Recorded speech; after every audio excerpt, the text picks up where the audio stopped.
Hey everybody, it's James here at the Sawyer Family Reviews channel. Today is Wednesday, November 20th, 2019, and this is your weekly comic book pickups video. Every week, I pick up my boys at least one comic each. Oftentimes it's more than one. I pick up my daughter, Gracie, at least one as well. And I always pick up my comics at Queen City Comics in Fairfield, Ohio, zip code 45014. If you're in the area and into comics, check out that comic shop. And while you're over there, check out the toy department. All right, let's jump in. No True Believers still. True Believers, those dollar reprints tied into the current stuff. Nothing again this week, which is kind of a bummer. I really like picking up True Believers, so the fact we've gone a couple weeks in a row now with nothing is a bummer. This one's for Gracie. We've got Disney Frozen issue 1. This is a lead-up to the Disney Frozen 2 story, $3.99 from Dark Horse Comics, True Treasure Part 1. We're very excited in our house about Frozen 2. Gracie's over the moon, can't wait for the movie.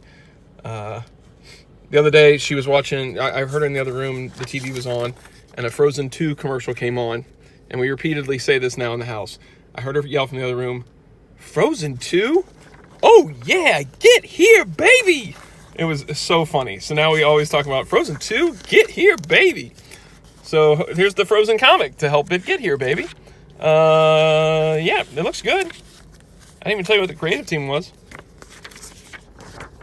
Where is it at? Here we go.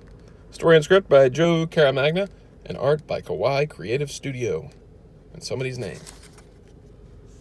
And if you like Frozen, go ahead and get it. It's a lead into the movie. What are you going to do, not read it? This one's for Keaton. Absolute Carnage, number 5. I don't know how many issues this miniseries is. This is the big giant Marvel crossover thing about symbiotes and Carnage and Venom by Donny Cates and Ryan Stegman. It's time to stop Carnage once and for all. I'm not going to flip forward too much in it, just because if it is the final issue, I don't want to spoil it for you guys. Looked like there was a flashback sequence at the beginning there between Cletus Cassidy and Eddie Brock, maybe, when he first spawns Carnage. I mean, this is cool art. If you enjoy their run on Venom, everybody seems to have enjoyed this series so far that I've talked to. Yeah, and it is $4.99. That right over there, and hopefully it will not slide around. Next up, Deadpool number 1. Yes, another Deadpool number 1. Why do they keep doing Deadpool number 1s? Because number 1s sell. They can't keep Deadpool selling consistently, so they just keep doing new number 1s over and over again. This is Legacy issue 316.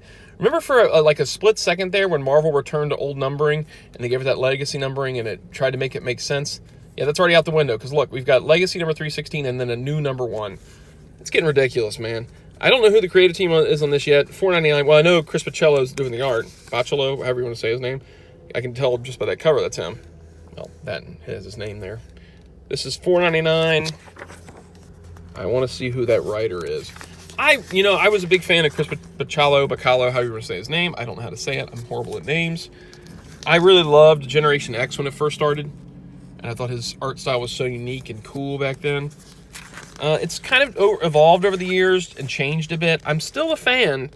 Sometimes it's a little messier than what I would prefer from him. I really sincerely cannot find where the creative team is on this. Is it on the spread? Here we go. Kelly Thompson. Chris Pacello. So that is very much with this book. It's kind of like Humberto Ramos. You either really like him or you don't. Doesn't seem like there's a lot of in between. If you like Chris Pacello art, then, hey, pick it up. It's Deadpool. What are you going to do? Not get it?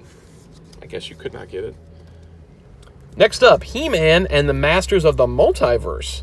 Now, I really wanted to check this out, and Blaze didn't have a book this week, so I asked him, hey, would you want to get this? And then I'll check yours out. Tim Seeley did some of those He-Man mini comics, I think, from Mattel.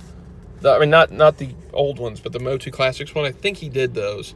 I did that comic panel back at the first PowerCon, and Tim Seeley was on it, and I think it was because he was writing the mini comics at the time. I don't know how much of the He-Man stuff from DC he has done, and really, we haven't really picked up any He-Man stuff from DC, but by this fractured cover, I mean, that looks like New Adventures right there. Yeah, there's New Adventures. This right here is what got me, though. That's the 1987 movie He-Man right there, this little chunk. I'm assuming this is maybe Filmation right here, because the haircut. Looks like the snake armor from 2000X is right there. So yeah, I was like, man, I want to check this out because it looks like they're crossing over all the different incarnations of He-Man into one comic. And Blaze is like, well, I don't have another book this week. I'll go for that. I'll check that out. So he got it, and I'm going to read it. Like, look at that. That's from that game, that little mobile game. All right, this might be fun. Issue 106, $3.99, and yes, it's a DC comic. Put that over there. Don't fall. Another DC comic. Blaze got 2 DCs today. I just realized that. He has been talking about this Von Freeze. He said, hey, I think there's some kind of Von Freeze issue coming out. I might want to check that out. This is, I think, maybe one of the first Black Labels we've picked up. Because I don't think Deceased was Black Label. This may be the first Black Label. So DC Black Label is sort of their more of adult-themed line, I guess. And a lot of them are in like a bigger magazine format, which I think is stupid, personally. This one is regular comic format, which is why I'm like, oh yeah, we'll pick that up. This is a cool cover, too. This looks like Gotham by Gaslight Batman on the front, kind of, to me. I know this is a Batman White Knight tie-in. It has to do with the Batman White Knight universe. And I've heard good things about Sean Murphy's Batman White Knight. I just haven't read it personally. Maybe after Blaze checks this out, I'll check it out, too. It's script by Sean Murphy and art by Klaus Janson, which I like Klaus Janson art. It reminds me a lot of the stuff I read as a kid. Like the Terminator 2 adaptation. His work on inking Dark Knight Returns, for one thing. Yeah, like this looks fun. I think he did the, I want to say he did the Batman Punisher from DC, maybe, or Batman Spawn? Maybe Batman Spawn at DC? I can't remember. He's done so much stuff. And that bad boy is $5.99. We'll see how it goes. This is for me, Marauders number 2, Dawn of X. It's the whole reboot of all the X line. I'm going to give Marauders another chance. I think I said that in the last video that I would give Marauders a second chance. I was not a humongous fan of the first Marauders. I thought it was okay. It's written by Jerry Dugan with art by Matteo Loli, and it is $3.99. This is Kitty Pryde's team, and they're on a boat, and they kind of sail around to places where mutants can't get out on their own, and they also do some trading and stuff for Sebastian Shaw and Emma Frost, and Kitty's kind of the leader of the team. She's got Iceman on there, and Bishop. I don't know who else is on the team. I have to go back and look. Emma Frost, Kate Pryde. Oh, she's a big girl now. Lockheed, Pyro, Iceman, and Storm. I did see Bishop. So you're going to get another shot, Marauders. I don't know if you'll make it past this one, though. Then we've got Excalibur number 2. I got one for me and one for Keaton, because I'm almost positive I got him the first Excalibur. If I didn't, I messed up. But I'm pretty sure I got him the first one. This team has... Let's see who's on this one. As you can see, I got the regular and the variant. It's because we were almost out of the regular by the time we finished files, so I had to grab a variant, too. $3.99. Can we get a team? Can we get a look at a team? At the end of the last issue, Betsy Braddock, who's back in her original body, has taken on the Captain Britain mantle. Rogue is in some kind of weird magical coma thing. We've got Kitty Pryde again, or Kate Pryde, however you want to call her name. Kate Pryde, Shogo, Rogue, Gambit, Jubilee, Apocalypse, and Captain Britain. She's Captain Britain now. She's got the goods. Teeny Howard writing, and Marcus Toad, too, doing the art. I'm always a fan of any team with Gambit and Rogue. This one is another one where it was like, it was pretty good the first time. It's not up to par with X-Men and X-Force. And maybe not even New Mutants. I'm not sure. Art's nice. I mean, I think I said this last time, that the guy seems like he's channeling some Alan Davis, which is good for a book called Excalibur. And then lastly, we have a couple trades here, or a couple of hardcover / trade paperbacks, whatever you want to call them. First, we've got Eric Powell's Goon, A Bunch of Old Crap, and Omnibus Volume 2. This is for Blaze. He's trying to get all the omnibuses of Goon. What we got here? $29.99. Does it say what it's got in here? Sure it does. Contains the collective volumes of Virtue and Grim Consequences Thereof, Wicked Inclinations, Chinatown, The Mystery of Mr. Wicker. So they just put back on the back of these what like original trades are collected in this omnibus, instead of putting all those individual issues, which I guess could be very confusing because there have been multiple Goon number 1s. I guess it makes more sense to just say the collections. There's a lot of Eric Powell goodness in here. If you like Hellboy, and that kind of sort of more fun Hellboy stories, not so much the horror ones, but the more funny horror ones, you would dig the Goon. Blaze really likes this a lot. He's been asking me repeatedly, like, hey, when's that new Goon Omnibus coming in? When's that new Goon Omnibus coming in? Well, it's today, dude. I don't think I'm going to give it to him today, though. I think he's going to try and buy it, and I'm going to say, nah, dude, I'm saving this for Christmas. You're out of luck.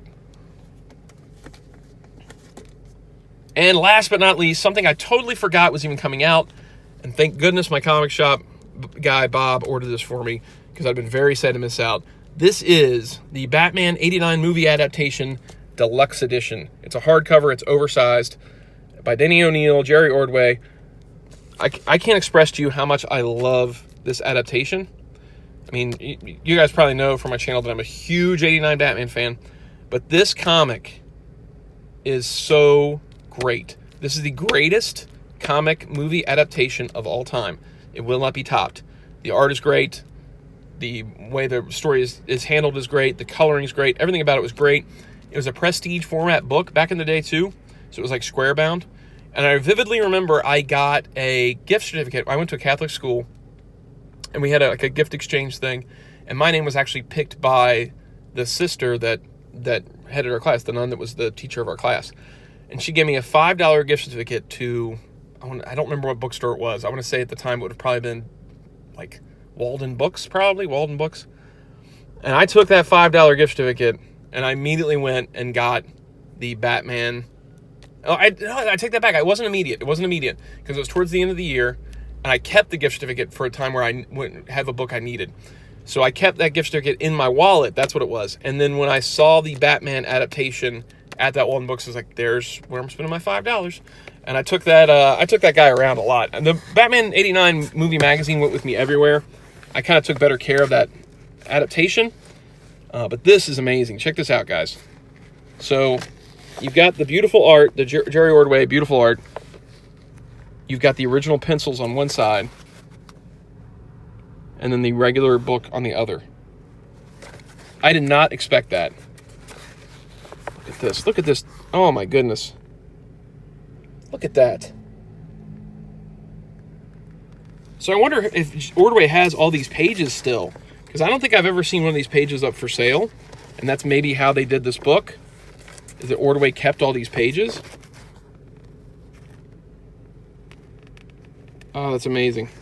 So actually, in this book, too, there's one of the deleted scenes, and I'm going to flip forward to it. Come on. Sorry, guys. Oh, you went too far, James. Sorry, my camera's kind of going out of focus here, too.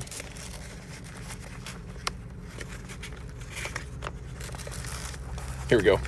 The scene where the cape is down here and they uncover it and it's Knox. That was not in the film. So Bruce ditches the suit, or at least the cape and cowl, and Knox is underneath it. There's some stills online you could find of this scene, but it was cool. And as a kid, I was like, whoa, that didn't happen in the movie. So, man, super happy about this guy. 1999. So cool. So cool. Man, very, very happy about that guy. So that is this week's pickups. Hey, it's a long video. I'm over the moon about this. This is amazing. I'm excited to check out Excalibur, see how it goes. I'm actually, probably out of all the books here, I'm the most intrigued by the He-Man book. I want to see what's going on there. Yeah, what'd you guys pick up this week? Leave a comment down below. Click notify, subscribe if you enjoy the videos. I'm a little worried about the channel, guys. I know you're probably seeing the big FTC COPA stuff that's been going on. And if you have videos that could be considered, I don't remember what the correct terminology is, not even so much marketed to kids, but kid directed, or it would interest a kid, then you have to mark your videos made for kids or risk fines. And basically my entire channel is all toys and comics, and that's all that things that would be interesting to a kid. So I really don't know what I'm going to do moving forward. We've got a little bit of time. We've got, I think, until the end of December to decide. But I am worried. I am concerned about the future of the channel. But up until the point where I make a decision at the end of December, I'm going to keep doing things like normal. And hopefully things will change. Thank you guys for sticking with the channel for as long as you have. And see you guys next time.